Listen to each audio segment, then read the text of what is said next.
Assalamualaikum warahmatullahi wabarakatuh. Selamat pagi semuanya. Hari ini kita akan kuliah mengenai peptida, protein, dan juga biofarmaceutical lainnya. Jadi untuk topik hari ini agak berbeda dengan topik-topik sebelumnya, di mana pada hari ini kita akan belajar mengenai produk biologi. Jadi untuk farmasi fisik materi ini merupakan basic untuk nantinya kalian akan mengambil mata kuliah steril, bioteknologi, dan juga SPO terkait produk biologi.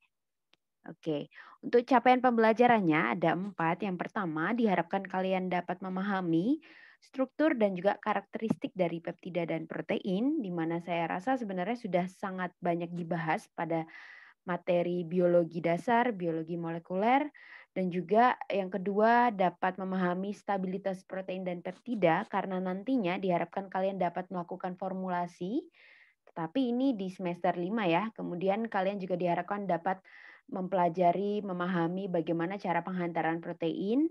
Nah, ini di mata kuliah sistem penghantaran obat nanti di semester 6. Dan juga dapat memahami contoh peptida dan protein terapeutik. Jadi fokus utama saya adalah setidaknya kalian tahu peptida dan protein itu apa, stabilitasnya bagaimana, kemudian contohnya itu apa. Nah, untuk yang ketiga ini akan dibahas lebih detail di semester selanjutnya.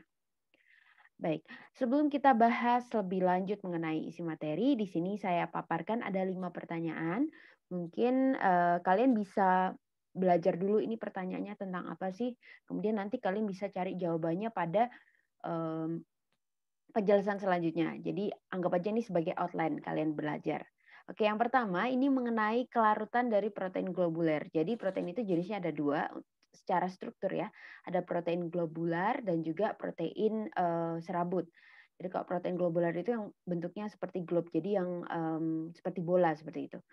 Nah, ini bagaimana kelarutannya?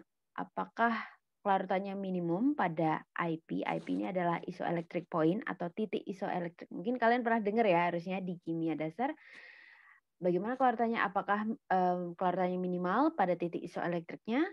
Kemudian, apakah kelarutannya itu menurun dengan adanya penurunan konstanta dielektrik dari pelarut? Hmm. Kemudian yang ketiga, apakah kelarutannya meningkat dengan adanya elektrolit? Oke, saya highlight ya. Kemudian yang keempat, apakah dipengaruhi oleh pH dan juga bagaimana ya kelarutannya pada pelarut organik dan juga air. Nanti kita cari jawabannya ya pada di slide-slide selanjutnya. Oke, yang kedua yaitu mengenai denaturasi protein.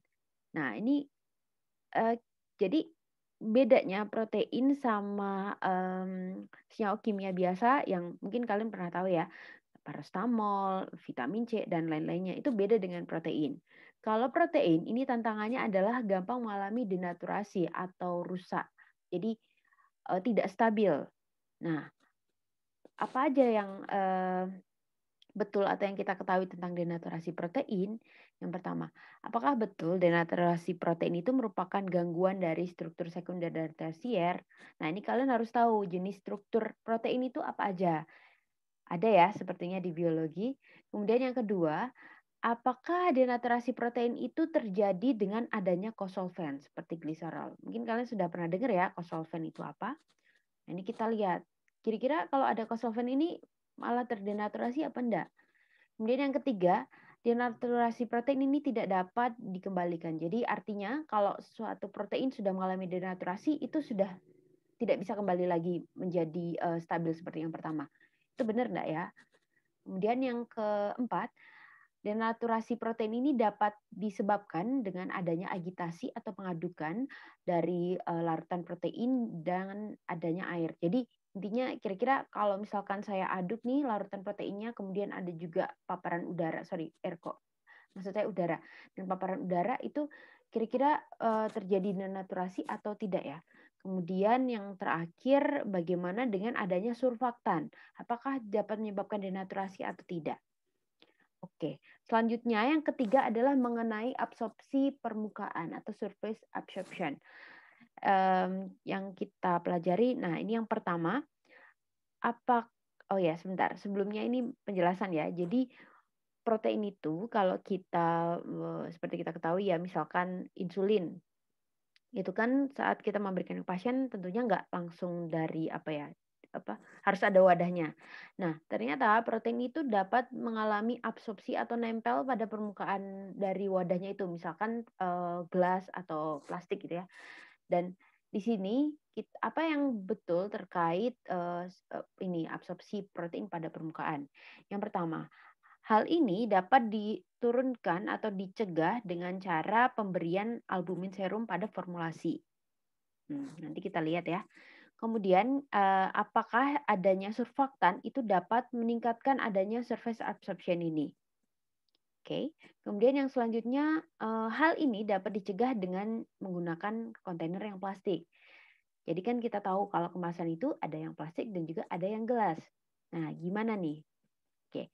Yang keempat adalah hal ini yaitu maksudnya surface absorption ini dapat menyebabkan denaturasi protein, dan yang terakhir dapat diminimalisasi dengan cara menurunkan headspace in the container. Jadi maksudnya kita pakai wadah yang mulut kecil. Jadi kita meminimalisasi adanya paparan udara. Oke, nanti kita akan cari ya jawabannya. Yang keempat adalah terkait ketidakstabilan kimia dari protein.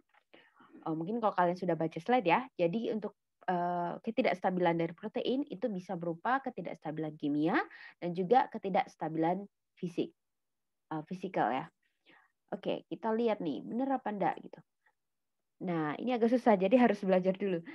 Ya, ini ada salah satu jenisnya adalah deaminasi. Nah, ini benar enggak sih deaminasi itu merupakan suatu proses hidrolisis pada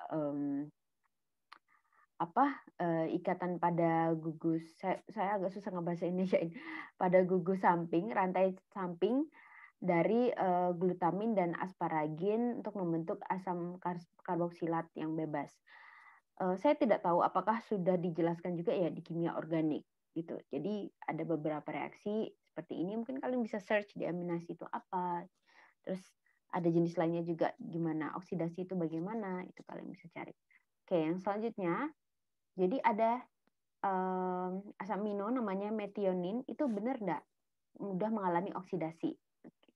Selanjutnya, oksidasi itu dapat disebabkan karena kita membekukan suatu larutan protein. Itu benar apa enggak? Kemudian ini ada eliminasi beta yang dapat menyebabkan terjadinya kerusakan dari ikatan disulfida dan juga yang dapat terjadi pada kondisi asam. Jadi ini jenis ketidakstabilan itu ada macam-macam, ada deaminasi, ada oksidasi, ada beta eliminasi dan lain-lainnya. Nah, apa itu beta, alfa dan sebagainya itu harusnya kalian sudah paham di kimia organik. Jadi saya nggak akan jelaskan detail mengenai reaksinya. Oke, yang kelima ini terkait insulin. Kenapa saya paparkan insulin? Karena insulin itu sangat umum yang setidaknya kalian harus tahu lah ya, seperti itu. Nah, ini karakteristik terkait insulin yang betul itu yang mana? Yang pertama, kalau misalkan pada larutan aqueous itu akan membentuk oligomer, benar apa enggak? Atau monomer? Itu. Semoga tahu ya monomer apa, oligomer apa, harusnya di biomolekuler sudah dibahas juga. Yang kedua, ini dapat membentuk kristal atau amorf yang mengalami presipitasi pada pH yang tinggi. Jadi ini kaitannya dengan pH. Kira-kira betul nggak sih pH tinggi itu dapat menyebabkan presipitasi? Yang C itu dapat menyebabkan membentuk fibril. Tahu fibril ya, kayak serat gitu, serabut gitu. Yang disebabkan adanya penarikan hidrofobik dari bentuk yang betasit. Masih diingat ya, struktur sekunder itu ada betasit, ada alpha helix. Nah, ini benar nggak sih fibril itu bisa terbentuk karena adanya penarikan hidrofobik dari si betasit ini. Kemudian yang D, jadi fibril itu juga bisa terbentuk akibat adanya kontak dengan permukaan yang hidrofobik. Benar apa enggak? Kemudian yang E itu insulin ini diformulasikan dalam bentuk suspensi zinc. Jadi kalian harus tahu ini untuk memberikan onset yang cepat. Jadi mungkin kalian tahu nggak ya? Belum kayaknya. Jadi kuliah farmakoterapi diabetes masih jauh ya. Tapi setidaknya kalian harus tahu insulin itu adalah terapi untuk diabetes mellitus, di mana pada diabetes mellitus terjadi kekurangan hormon insulin.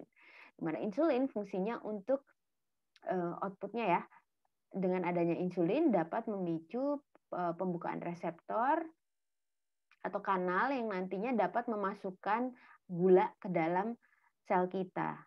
Tuh, sehingga dapat dapat bekerja dan lain-lain.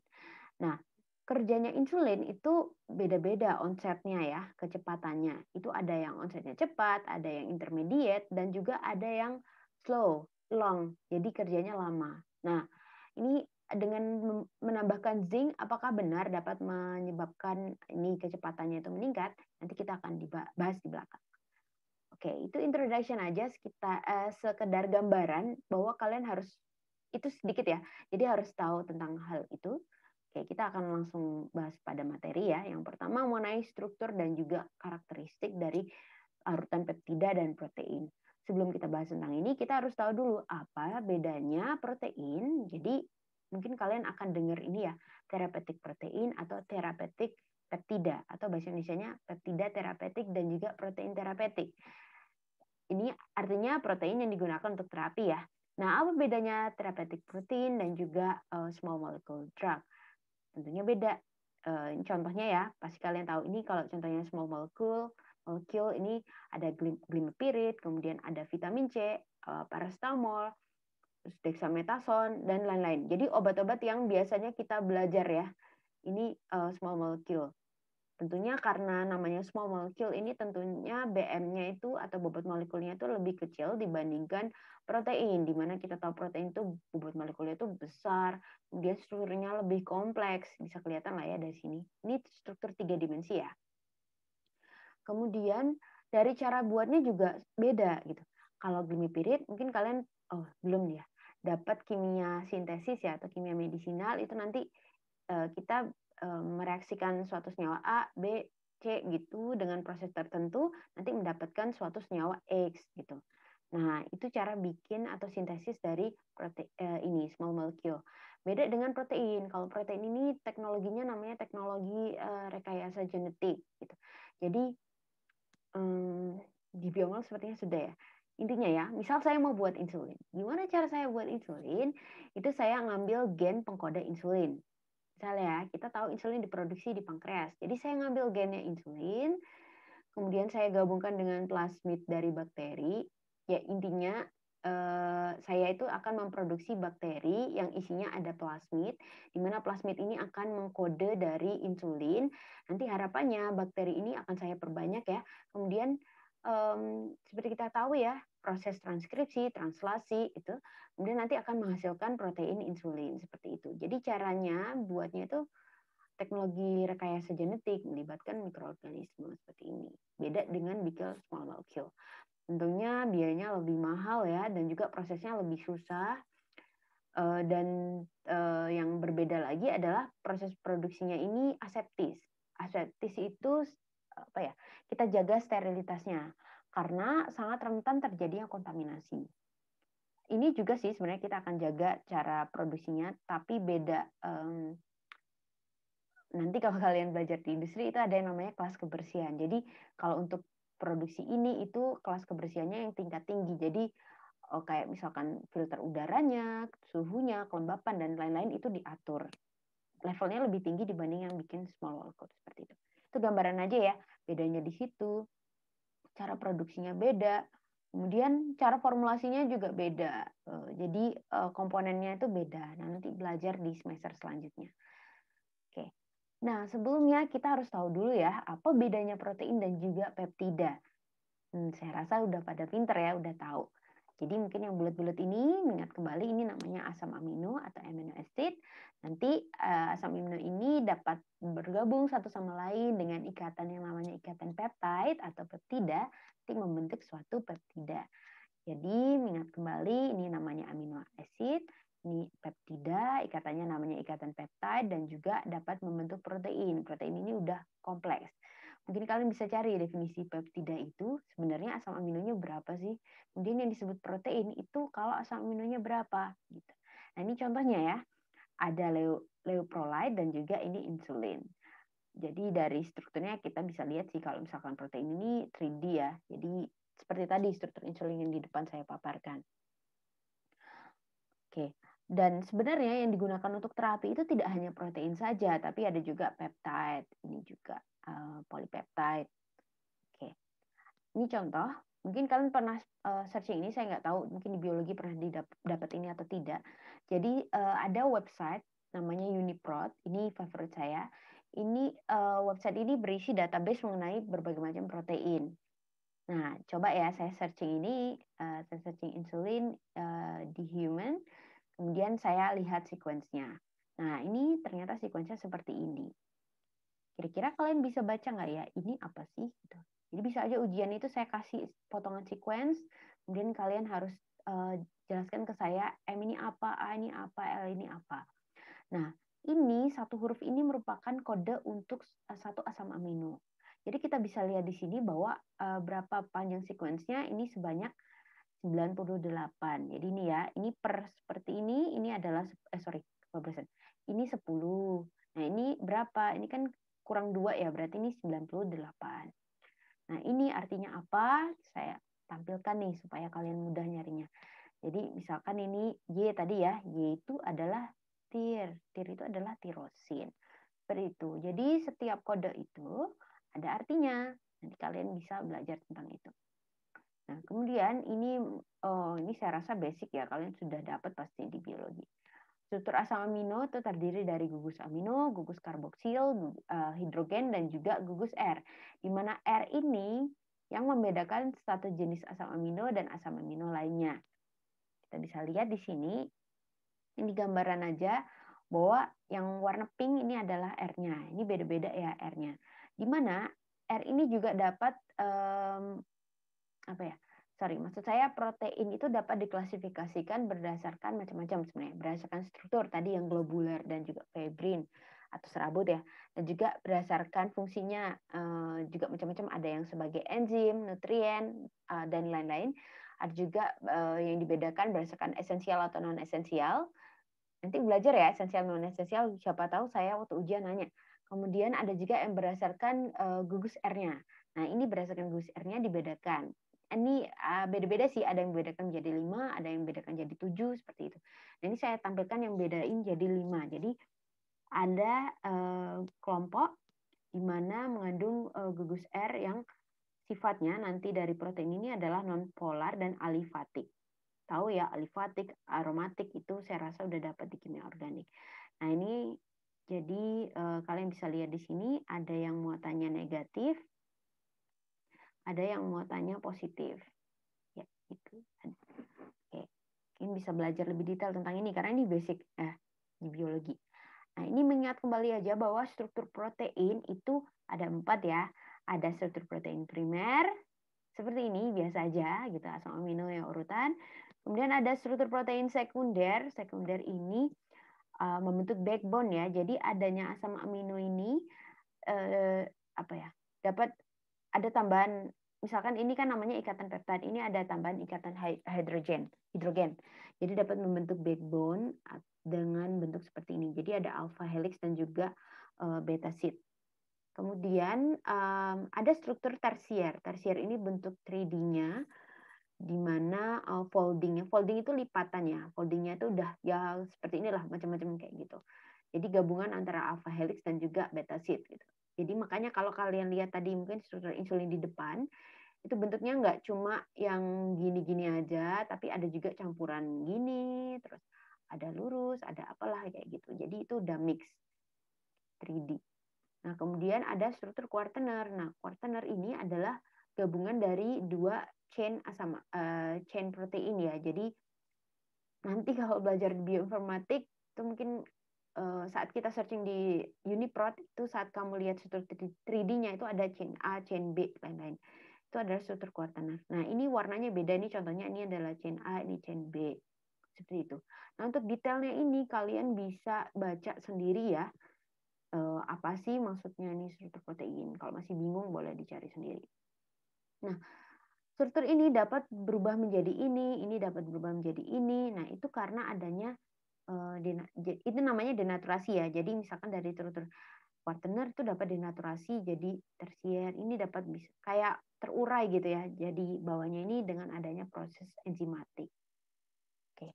Selanjutnya kita akan bahas kilas mengenai kelarutan dari peptida dan protein. Tadi ada ya pertanyaannya ini, kalau nggak salah nomor 1 ya. Nah, kelarutan dari protein itu pada air itu berbagai macam. Ada yang sangat larut dan juga ada yang tidak larut, sama seperti small molecule. Nah, kelarutannya dari protein globuler ini meningkat jika pH dari suatu larutan itu jauh dari titik isoelektrik. Semoga masih ingat ya, isoelectric point itu apa. Kalau bingung masih searching, bisa di searching. Tapi saya akan ngasih clue di sini, di mana pada titik isoelektrik ini merupakan pH di mana molekul ini memiliki muatan yang zero atau tidak memiliki muatan. Jadi di sini. Jadi pada titik isoelektrik ini tidak memiliki muatan, justru protein itu malah dapat mengalami self associate, jadi malah agregasi dan kelarutannya itu rendah. Ini solubility-nya ya, jadi kelarutannya itu rendah dibandingkan jika pH-nya dari solution itu mungkin lebih rendah atau lebih tinggi dari titik isoelektriknya. Nah, PR buat kalian, coba dicari apa muatan protein. Ini nggak saya tulis ya memang, tapi kalau kalian dengerin video saya ini kalian tahu bahwa saya nanya ini, mungkin ada di ujian. Apa muatan protein yang muncul jika suatu larutan itu di atas titik isoelektrik dan juga di bawah titik isoelektrik? Apakah jadi negatif atau jadi positif? Nah, itu beda. Kalau naik jadi apa, kalau di bawah itu jadi apa dari IP-nya. Nanti dicari ya. Oke. Ini usah. Jadi ini kalau misalkan ada kenaikan muatan itu ini, jadi afinitasnya itu bisa berubah kayak gitu. Oke. Ini belum saya silence, sebentar. Oke. Nah, ini protein itu sebenarnya di apa ya? Surrounded, ditutup, bukan ditutup sih, dikelilingi oleh lapisan hidrasi yang terdiri dari air, di mana terkadang terjadi fase transisi. Mungkin kalian bisa searching protein phase transition itu apa gitu, di mana sifat dari suatu larutan ini, protein solution ini dipengaruhi oleh pH dan juga kekuatan ionik. Nah, ini tadi ya, ingat ya soalnya tadi ada ABC-nya itu apa gitu. Jadi adanya elektrolit dapat menurunkan kelarutan, dan ya ini kalau semakin tinggi maka menyebabkan precipitate. Dan adanya pelarut yang organik itu dapat menurunkan kelarutannya karena dapat menurunkan KD. Nah, ini kalian mungkin ingat-ingat kembali ya, kelarutan maksud saya KD-nya organic solvent dibanding air itu gimana. Kalau misalkan dari sini kita bisa simpulkan bahwa tadi ada juga ya pertanyaannya. Jadi jawabannya adalah kelarutan protein pada water itu lebih tinggi dibandingkan kelarutan pada organic solvent karena KD-nya organic solvent itu lebih rendah. Ya, seperti itu. Ya, mungkin bisa. Ini fase 1 dan fase 2. Ini phase diagram untuk gamma kristalin. Oke, itu strukturnya. Itu singkat ya penjelasannya. Kalian bisa searching lebih lanjut lagi. Phase transition itu apa? Titik isoelektrik itu apa? Apa yang terjadi kalau kita meningkatkan pH di atas dan di bawah titik isoelektrik? Kemudian struktur protein itu apa aja jika masih kurang jelas ya. Kemudian tentang gugusnya itu bagaimana, kalian bisa searching lebih detail tentang itu. Oke, yang kedua yaitu contoh. Saya rubah ya, jadi yang harusnya ini tadi nomor 4 saya rubah jadi nomor 2 supaya kalian ada gambaran lah apa sih sebenarnya contoh dari protein dan peptide terapeutik. Nah, sebenarnya yang apa ya, ini nih. Ini contoh protein terapeutik ya, terkenal nih ada insulin. Insulin jenisnya macam-macam deh, ada Garglin, ada Lispro, Aspart, dan lain-lain. Nanti aja belajar tentang itu. Jadi ini contoh protein terapeutik, insulin. Terus ada juga yang namanya antibodi monoklonal, Ansuzumab. Ini kan masih kecil, mungkin belum pernah dengar ya. Saya nggak tahu, mungkin juga pernah dengar ya. Jadi antibodi monoklonal ini gambarannya kayak gini ya. Misalnya kan penyakit COVID itu disebabkan oleh virus SARS-CoV-2. SARS-CoV-2 itu yang bahaya adalah spike, protein spike. Protein spike itu anggap aja ini virus ya. Kemudian ini ada protein ini yang bahaya karena ini bisa berikatan sama reseptor di tubuh kita yang nanti dapat menyebabkan masuknya dari protein itu adalah masuknya protein itu ke dalam sel kita, terus dia pokoknya memperbanyak diri dan sebagainya.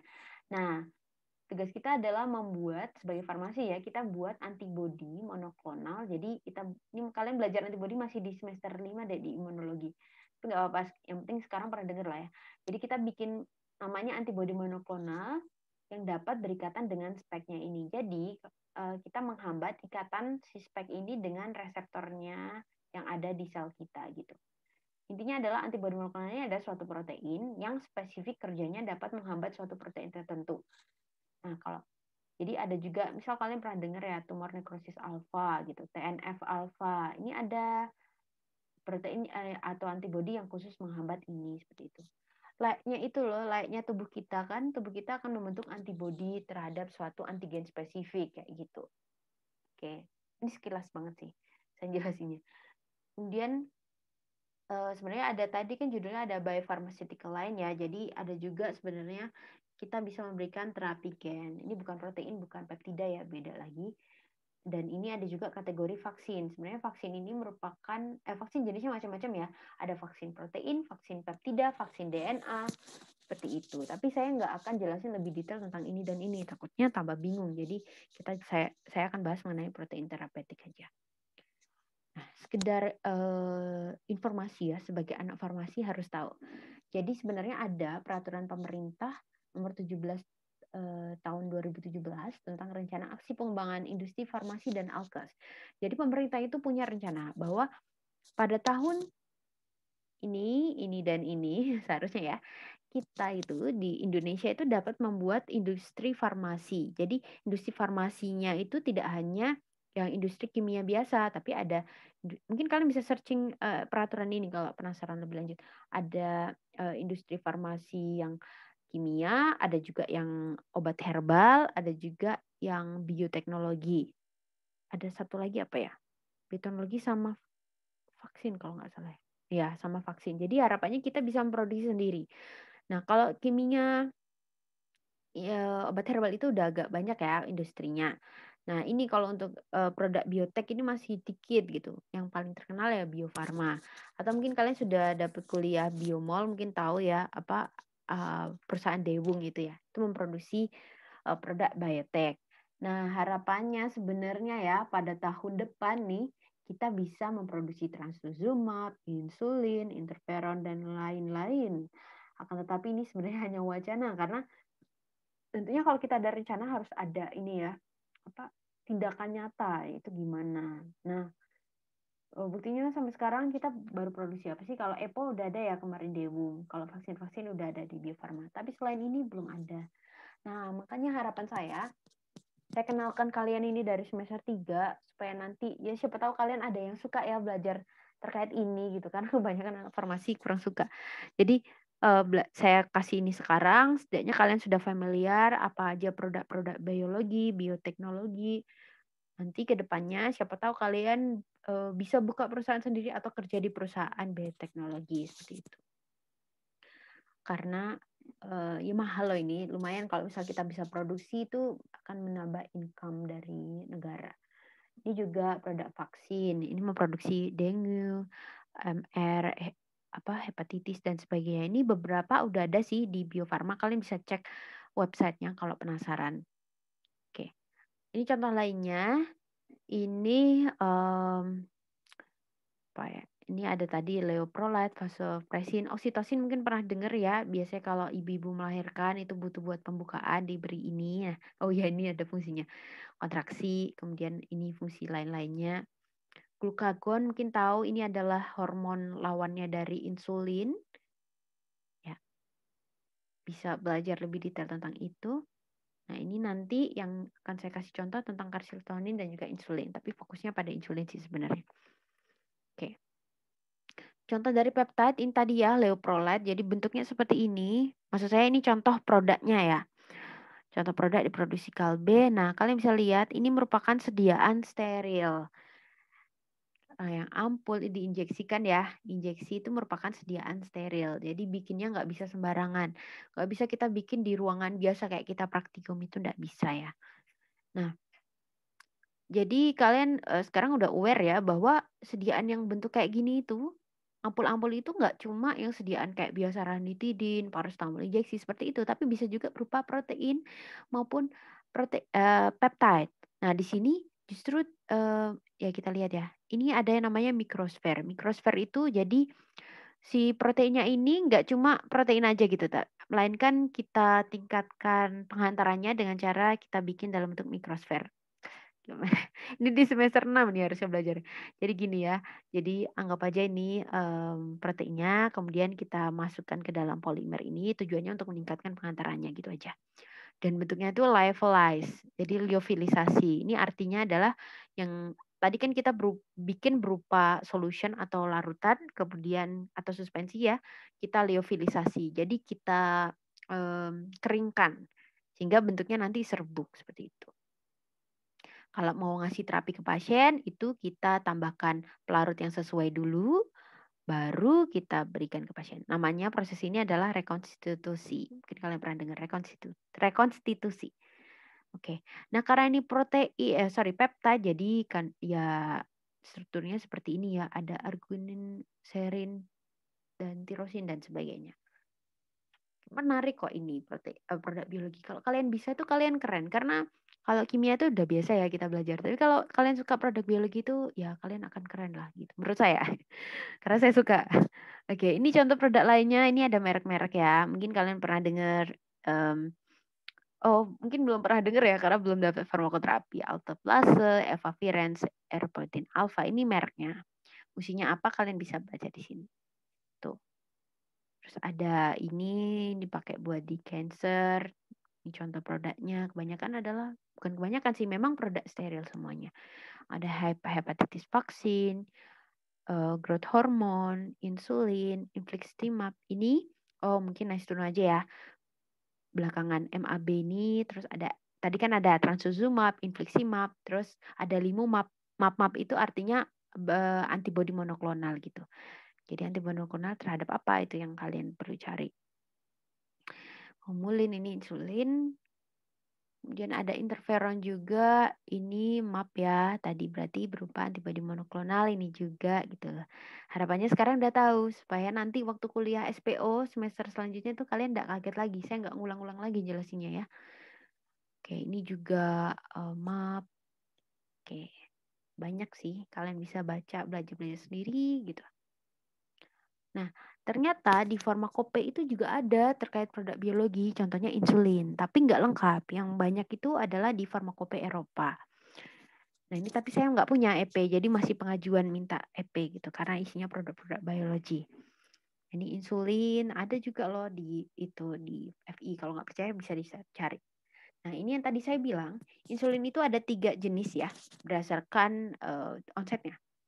Yang pertama ada yang cepat, ini kita sebutnya biasanya rapid acting insulin, kemudian ini intermediate acting insulin, dan juga yang ini long acting insulin. Jadi ini kerjanya cepat, ini sedang, yang ini lama. Lama itu artinya dia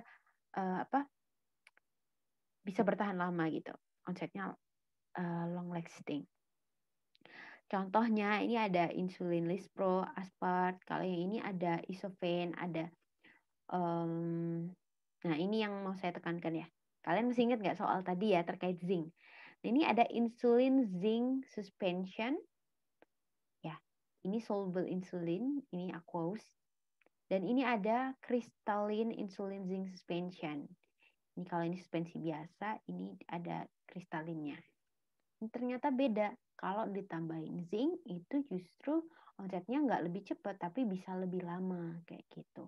Nah ini kan biasa ini nggak pakai zinc ya yang pertama. Jadi tahu ya tadi jawabannya apa. Oke. Ini nice to know aja, ini merek-merek yang terkenal. Kalau kalian nanti praktek profesi, kalian pasti akan sering ketemu dengan Lantus, Levemir, Humalog, Novorapid, sampai Apidra. Jadi harapannya udah hafal ya. Dan perusahaan yang produksi itu cuma ini satu-satunya. Jadi udah monopoli gitu. Nah, kandungannya sebenarnya ini merek ya. Kalau kandungannya namanya ini long acting itu ada Garglin, Determin, Rapid itu ada Lispro, Aspart dan Glulisin.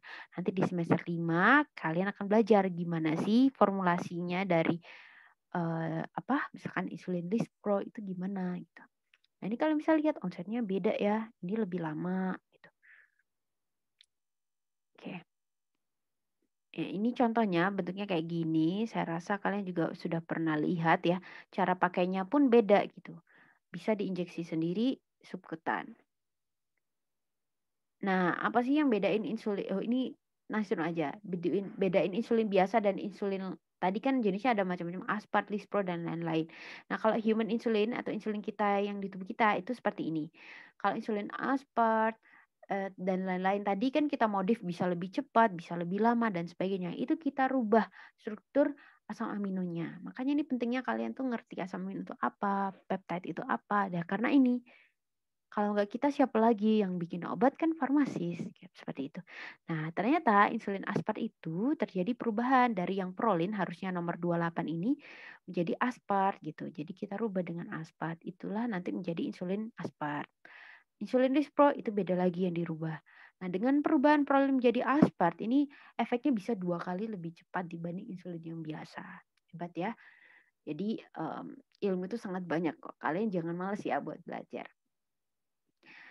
Nah, ini adalah mengenai presipitasi insulin. Insulin dapat mengalami presipitasi pada pump. Jadi tadi tahu ya bentuknya insulin kan seperti ini terus ada jarumnya ya. Bisa bisa presipitasi, bisa nempel di sini apa bentuk agregat dan sebagainya. Itu bisa membentuk kristal, amofibril, serabut. Itu dapat menyebabkan proses waktu rilisnya beda. Tentunya iya ya, kalau adanya presipitasi kan ketidakstabilan. Nanti dapat berpengaruh dong saat kita mau injeksi ke pasien seperti itu. Nah, hal ini dapat terjadi karena adanya kontaminan dari logam divalen dan juga penurunan pH. Tadi ingat ya, opsinya apa? pH-nya naik apa pH-nya turun? Kayak ini. Dan juga karena adanya kondisi yang asam. Nah, kemudian pembentukan fibril, jadi ini beda ada 3 ya, amorphous, kristal, dan fibril. Amorphous kristal karena ini, kalau fibril itu karena ini. Nah, fibril ini dapat terjadi karena adanya perubahan monomer, konformasi dari monomer, akibat adanya penarikan hidrofilik dari betasid. Tadi ingat itu hidrofilik apa hidrofobik ya yang di depan. Oke. Kemudian bisa juga terjadi karena adanya kontak antara larutan insulin dengan permukaan yang hidrofobik. Oke. Kemudian ini simpel sih. Jadi intinya adanya perubahan itu tentunya dapat mempengaruhi aktivitasnya, efeknya yang akan diberikan pada tubuh kita. Oke, dan kita nggak bisa sebenarnya memprediksi bagaimana perubahan strukturnya. Jadi yang bisa kita lakukan itu ya memang preparasinya itu harus diperhatikan prosesnya, formulanya dan sebagainya. Mungkin kalian kalau penasaran maksudnya insulin fibril itu gimana sih? Jadi sebenarnya insulin itu bisa membentuk jadi serabut seperti ini. Contohnya seperti ini gambarnya ya. Gitu. Jadi bisa berubah ini, terus bisa juga kita cegah pembentukan fibril dengan cara menambahkan osmolite. Osmolite-nya ini bisa ini. Jadi kita bisa tambahkan sorbitol, prolin, jadi asam amino lainnya itu untuk mencegah pembentukan fibril. Nah, ini kita searching pembahasan sendiri tentang hal ini. Misalnya kalau penasaran bisa cari sendiri. Oke, selanjutnya ini ada kalsitonin, cuma kurang yang apa sih buat nastron aja. Jadi kalsitonin itu merupakan terapi untuk osteoporosis. Bentuknya seperti ini dari salmon. Tuh, jadi sebenarnya sumber itu tidak hanya dari human, tapi bisa juga dari organisme yang lainnya. Sama seperti insulin, dapat juga membentuk fibril. Jadi tentunya kita harus memperhatikan dari pH, kelarutannya dan sebagainya. Oke, contoh lainnya ini adalah antibodi monoklonal infliximab ya, MAB gitu. Nah, ya udah nggak apa-apa. Ini ada detail lagi nih jenis antibodi monoklonal nggak usah. Jadi ini ya kerjanya misalkan ini infliximab itu merupakan antibodi terhadap TNF. Jadi ini akan berikatan gitu. menghambat. Nah, selanjutnya mengenai ketidakstabilan dari protein dan juga peptide. Jadi protein yang normal itu kita sebut dengan native protein ya. Bukan normal sih, maksudnya protein yang stabil. Native protein itu dapat mengalami agregasi, precipitate, kemudian terjadi denaturasi dan bahkan terabsorpsi pada tadi ya kontainernya ya. Nah, itu merupakan ketidakstabilan fisik, bisa kita amati. Dan juga ada ketidakstabilan kimia, yaitu deaminasi, oksidasi, hidrolisis, raseminasi, isomerasi, eliminasi beta. Beta itu apa? Bisa searching sendiri. Dan juga perubahan dari disulfida. Nah, ini harusnya ada di kimia organik ya. Sudah pernah dengar istilah-istilah ini. Untuk reaksinya jadi nggak akan saya bahas. Oke, yang pertama mengenai ketidakstabilan fisik. Tadi ada 3 ya. Denaturasi, agregasi, dan juga surface absorption dan juga presipitasi. Ini tadi ada pertanyaan mengenai denaturasi. Mungkin bisa dilihat lagi tuh tadi ABC-nya apa aja. Nah, ini denaturasi merupakan gangguan dari struktur tersier dan juga sekunder dari molekul protein. Bukan yang primer ya. Kemudian sifatnya ini dapat berupa reversible dan juga irreversible. Tadi ada opsinya tentang ini ya. Reversible jadi bisa kembali lagi kalau contohnya ini ya. Jadi jika ada penambahan temperatur itu ternyata dapat menyebabkan perubahan, tapi masih bisa balik. Tapi ini nggak berlaku pada semua protein ya. Jadi maksudnya adalah bisa bersifat reversible dan juga bisa irreversible. Nah, irreversible itu kalau denaturasinya sampai menyebabkan unfolding.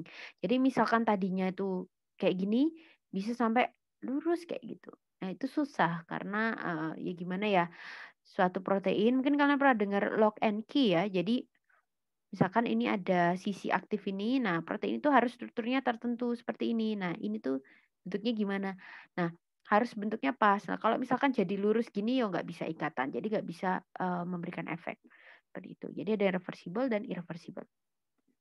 Kemudian dapat menyebabkan agregasi. Agregasi itu jadi nempel satu sama lain, self associate, membentuk oligomer. Contohnya tuh insulin.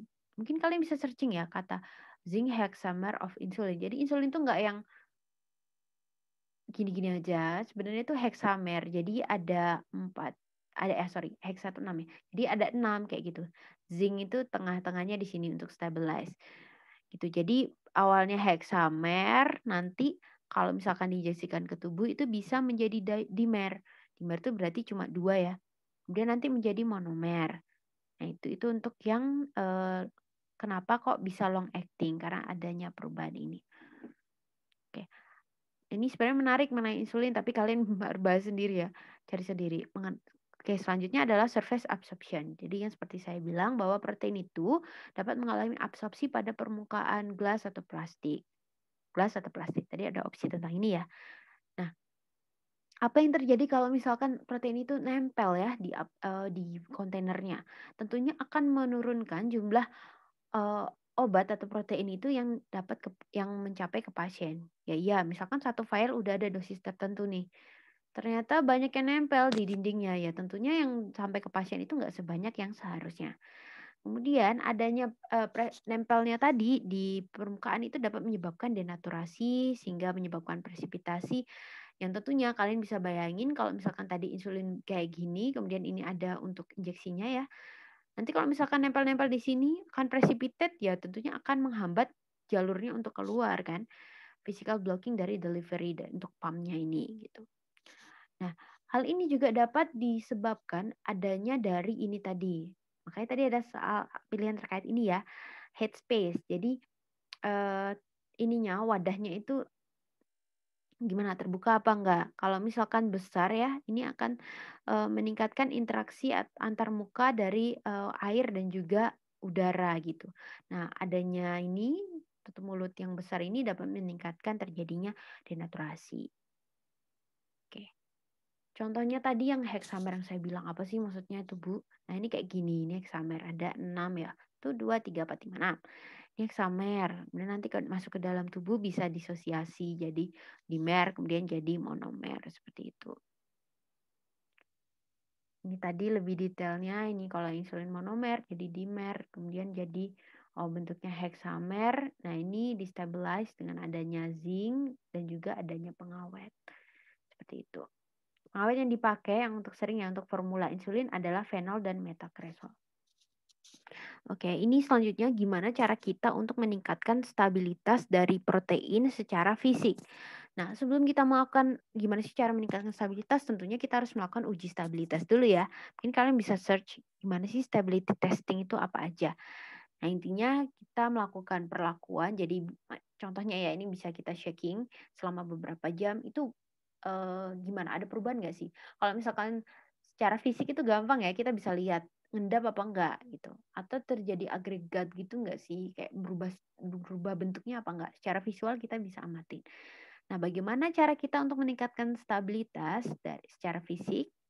Nah, ini tadi kan ada 3 ya permasalahannya, denaturasi, kemudian absorption itu, dan juga, saya malah lupa loh tengahnya apa, agregasi, presipitasi.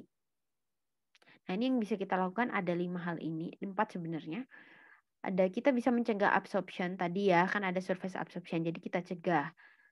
Nah, salah satu absorption itu kan disebabkan karena adanya paparan dari udara. Kita bisa minimalisasi udara, kemudian kita bisa tambahkan kosolven untuk minimalisasi denaturasi, dan juga kita bisa optimasi dari pH. Nah, untuk detailnya ini kita akan bahas di selanjutnya. Yang pertama, mengenai mencegahnya absorpsi.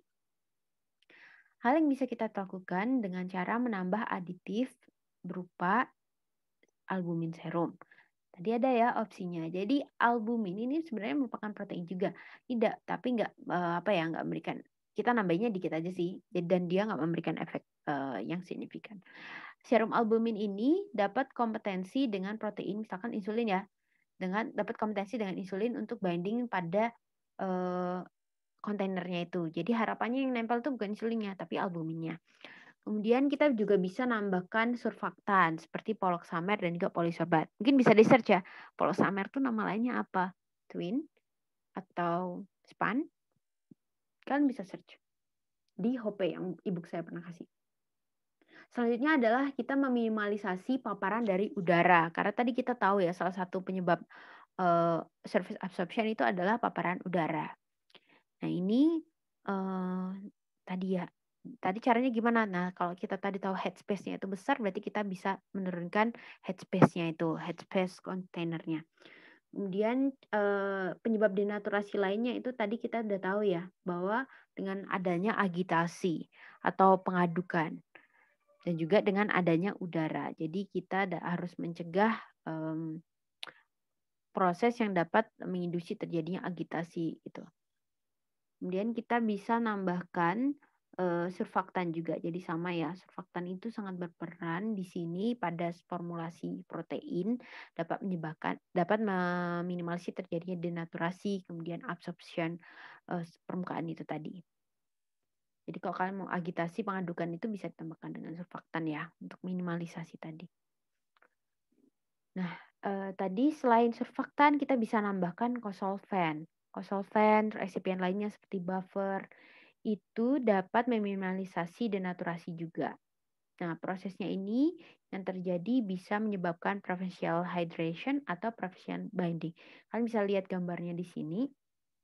Oh ya, contoh yang kita bisa tambahkan kosolvennya itu ada polyethylene glycol atau PEG, ada juga gliserol. Nah, tadi ada opsi terkait ini. Nah, benar nggak sih kalau kosolven itu dapat menurunkan, atau tadi kan opsinya menyebabkan denaturasi gitu.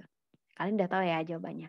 Nah, ini preferential hydration dan binding, kalian bisa baca detailnya di sini.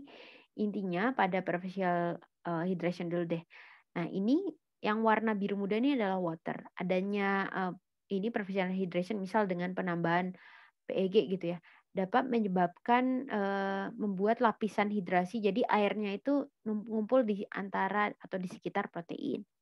Kalau misalkan yang binding ini justru aditifnya itu, penambahan dari excipientnya itu dapat berikatan langsung dengan proteinnya. Jadi ini untuk menjaga stabilitasnya supaya tidak mudah terdenaturasi.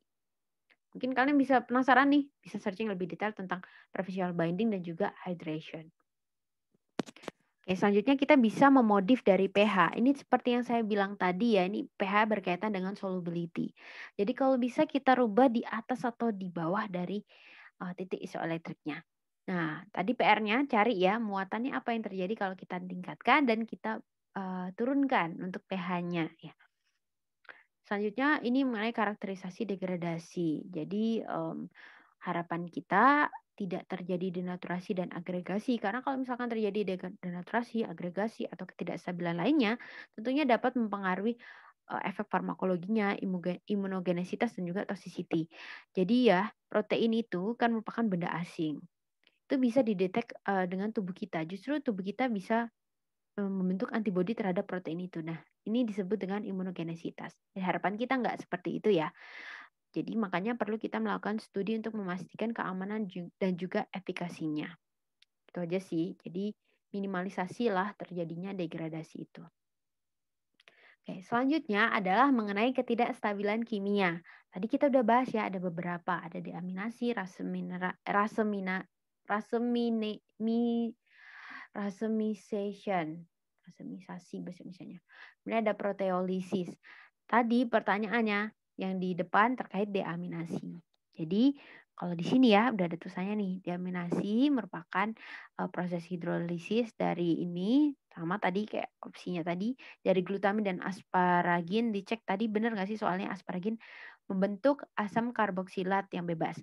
Kalian bisa searching reaksinya ini gimana. Nah, gimana cara untuk mencegah terjadinya deaminasi? Jadi kita bisa memaksimalkan pH yang sesuai, biasanya sih 6. Kemudian deaminasi itu juga dapat terjadi ini tadi ya karena pengaruh pH. Jadi kita bisa meminimalisasi pH karena kalau pH-nya lebih tinggi itu bisa menginduksi terjadinya deaminasi. Nah, ini kita bisa preparasi pada pH yang lumayan rendah, tapi nggak yang rendah banget. Oke, selanjutnya ini ada raseminasi, kalian bisa searching ini maksudnya apa dan reaksinya seperti apa. Jadi intinya adalah semua asam amino kecuali dari glisin itu memiliki ini karbon yang kiral. Udah dapat kimia organik kan, jadi udah tahu kiral itu apa.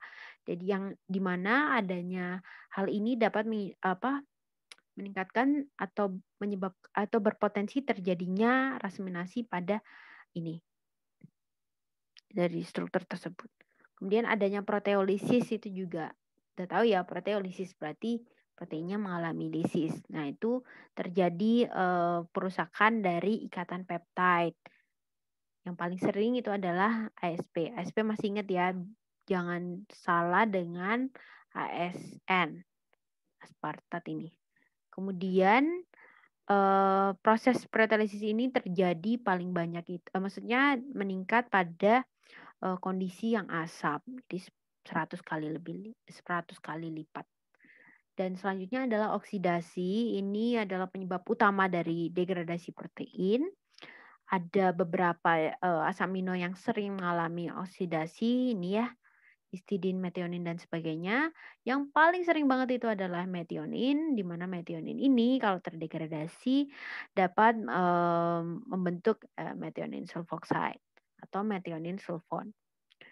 Dan selain metionin itu juga karena adanya gugus tiol.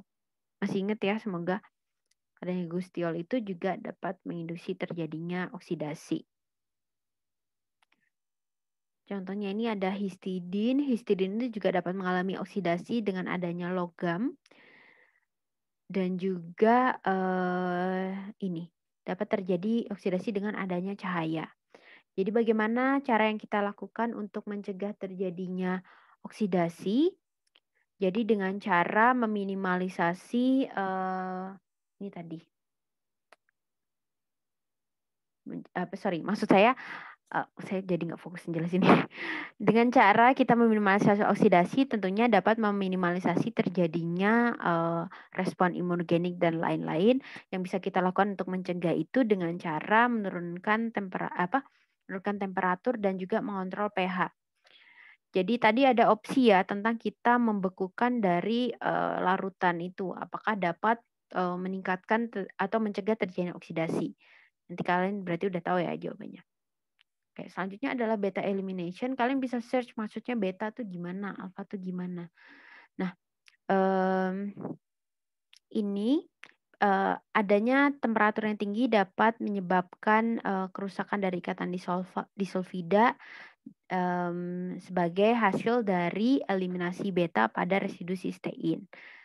Nah, ini ada beberapa asam amino yang berpotensi dan juga inaktivasi hal ini dapat terjadi pada kondisi yang basah. Sorry ya, saya nggak fokus soalnya ada yang nelpon dari tadi.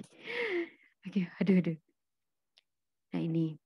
Jadi kondisi asam basa itu mempengaruhi dari eliminasi beta. Tadi ada opsi terkait itu. Oke, selanjutnya adalah pembentukan disulfida. Ini dapat menyebabkan gangguan dari struktur 3D dan juga tentunya dapat mengganggu dari aktivitasnya. Oke, yang selanjutnya mengenai formulasi dan delivery, tapi ini nggak dibahas detail. Intinya untuk melakukan formulasi itu kita harus mengetahui bagaimana sifat dari protein itu. Kita bisa nambahkan beberapa eksipien seperti buffer, stabilizer, surfaktan. Tadi ya ada serum albumin juga, itu merupakan salah satu jenis stabilizer dan lain-lain. Nah, untuk delivery-nya itu juga kita harus perhatikan. Kita tahu protein itu dapat mudah mengalami denaturasi. Kalau masuk kita berikan secara oral itu gampang mengalami kerusakan. Tentunya kalau masuk ke dalam lambung ada enzim di lambung kita. Makanya untuk sediaan protein itu kebanyakan berupa injeksi. Nah, ini yang harus kita perhatikan. Ini saya rasa udah dapet ya di Farvis mengenai koefisien partisi. Jadi harus perhatikan koefisien partisi, permeabilitasnya. Tentunya kalian harus tahu faktor apa saja yang berpengaruh pada proses absorpsi. Salah satunya kan ada ukuran bobot molekul, kemudian bentuknya. Nah, itu belajar sendiri ya, udah ada. Nah, untuk formulasinya itu kebanyakan berupa diliofilisasi atau dibeku keringkan, freeze dry, sorry. Nah, ini kenapa dibentuk liofilisasi ini jika protein itu tidak stabil dengan adanya kelembapan. Makanya dibentuk liofilisasi ini. Dan untuk mengontrol penghantarannya ini kita bisa modifikasi. Ini salah satu contoh tadi yang saya sebutkan ya, microsphere namanya. Tadi contohnya yang di peptida injeksi itu, jadi kita bisa tambahkan polimer yang biodegradable, yang paling sering dipakai ya ini PLGA. Jadi harapannya dapat meningkatkan penghantaran dari protein atau peptida itu ke dalam tubuh kita. Jadi untuk meningkatkan stabilitasnya. Nah, ini belajarnya di SPO nanti. Nice to know aja. Jadi bisa pakai microsphere, bisa pakai liposom, mungkin kalian pernah dengar ya. Dan ini untuk penghantaran rutenya ini bisa kita berikan secara langsung invasif, langsung injeksi atau non invasif, bisa oral dan sebagainya. Nah, ini contohnya ya, kalian bisa searching ini sediaan apa ya, gitu. Ada juga sediaan namanya depot system, jadi ini kayak sustain release ya. Jadi yang bentuk microsphere itu biasanya sustain release. Bisa di search ya, ini gimana. Nah, ini biopharmaceutical lain itu apa aja? Nah, tadi yang seperti saya bilang ya, ada oligomer, ada DNA, gen terapi itu. Nah, itu. Tapi nggak saya bahas itu karena takutnya kalian tambah bingung. Nah, ini jawabannya dari yang tadi. Mau saya bahas tapi kayaknya saya udah jelasin lama, udah capek ngomongnya. Oke, question 1. Jadi apa yang mempengaruhi kelarutan dari protein globular? Ini betul ya. Karena kelarutannya minimum pada titik isoelektrik. Betul kan? Ya. Kemudian yang B ini juga betul karena adanya penurunan konstanta dielektrik itu tentunya dapat menurunkan kelarutan. Nah, ini salah. Kenapa kok salah? Karena adanya elektrolit tadi dapat menurunkan kelarutan. Dan ini ternyata kelarutan tuh dependent loh atau bergantung pada pH. Kemudian yang ini juga salah. Karena tadi saya bilang ya, kalau pada pelarut organik itu konstanta dielektriknya itu rendah. Sehingga kelarutannya juga lebih rendah. Oke, selanjutnya denaturasi protein. Tadi definisinya benar ya, terjadi gangguan struktur 2 dimensi dan 3 dimensi. Kemudian ini adanya kosolven salah ya, karena kosolven itu justru dapat minimalisasi terjadinya denaturasi. Dan proses ini tadi seperti yang saya bilang ada reversible dan juga irreversible. Jadi ini salah opsi C. Kemudian ini dapat disebabkan karena adanya agitasi dengan adanya udara juga, ini betul. Kemudian yang terakhir ini dapat meningkat denaturasi dengan ada surfaktan itu salah karena justru surfaktan kosolven itu dapat meminimalisasi terjadinya denaturasi. Oke, yang ketiga itu mengenai surface absorption dari protein. Yang pertama ini dapat diturunkan dengan adanya albumin serum. Itu betul. Tadi kan masih ingat ya, adanya albumin ini dapat kompetisi dengan insulin. Contohnya. Kemudian yang B dapat meningkat dengan adanya surfaktan. Ini salah karena surfaktan seperti kita ketahui dapat menurunkan terjadinya absorption. Tadi ingat ya, ada surfaktan, ada juga albumin. Kemudian ini dapat dicegah dengan adanya kontainer plastik. Itu salah. Tadi saya sudah highlight sebenarnya ya. Jadi kontainer itu mau plastik maupun gelas itu sama-sama dapat atau berpotensi terjadinya absorpsi. Kemudian ini dapat menyebabkan denaturasi protein, betul, karena tadi kalau terjadinya nempel pada permukaan tadi ya masih ingat dapat terjadi agregasi, dapat menyebabkan denaturasi juga. Dan ini dapat minimalisasi dengan cara menurunkan ini ya, tadi yang headspace yang saya bilang itu. Jadi kalau bisa kita minimalisasi ini untuk minimalisasi adanya interaksi dengan udara. Kemudian question yang keempat yaitu mengenai ketidakstabilan kimia. Yang pertama mengenai deaminasi. Tadi ini betul, kalian baca deh. Ini merupakan suatu proses hidrolisis asparagin dan glutamin membentuk asam karboksilat bebas. Kemudian yang B betul, yang paling sering terjadi oksidasi itu adalah metionin. Tadi sudah saya tekankan juga. Ini salah. Tadi deaminasi ya ini ya. Sekarang ini bahas mengenai oksidasi. Oksidasi itu justru kita bisa minimalisasi dengan cara nge-freeze. Jadi kita bekukan tuh dapat minimalisasi. Jadi ini salah. Selanjutnya ini beta eliminasi dapat menyebabkan destruction dari ikatan sulfida. Ini betul, mungkin kalian bisa cek lagi. Tadi saya jelasnya kayak nggak fokus ya. Kemudian beta eliminasi ini dapat terjadi cepat pada kondisi asam. Ini salah karena tadi ya terjadinya proses inaktif terjadinya proses itu malah pada kondisi alkali. Kemudian yang question nomor 5 mengenai insulin. Yang pertama, adanya insulin pada larutan air itu dapat menyebabkan oligomer, betul. Nah, ini terjadi pada pH yang rendah. Langsung aja saya kasih tahu jawabannya ya. Bisa lihat lagi di depan. Dan ini karena ini salah. Kenapa kok ini salah? Karena ini ikatannya adalah penarikannya adalah hidrofil. Kemudian yang D ini benar karena hidrofob, dan yang ini tuh salah karena masih ingat ya dengan adanya zinc itu justru malah menyebabkan low ya konsepnya. Oke, mungkin itu agak cepet ya di belakangnya ini karena saya tuh lagi radang jadi ngomongnya nggak bisa banyak. Kadang batuk juga. Oke, terima kasih atas perhatiannya. Semoga bermanfaat. Jangan lupa belajar. Ujiannya nanti ada ujian ya. Ujiannya berupa tipe drag and drop. Nanti mungkin PJ-nya akan menghubungi saya. Kita atur waktu kapan mau ujian. Terima kasih atas perhatiannya. Saya tutup. Wassalamualaikum warahmatullahi wabarakatuh.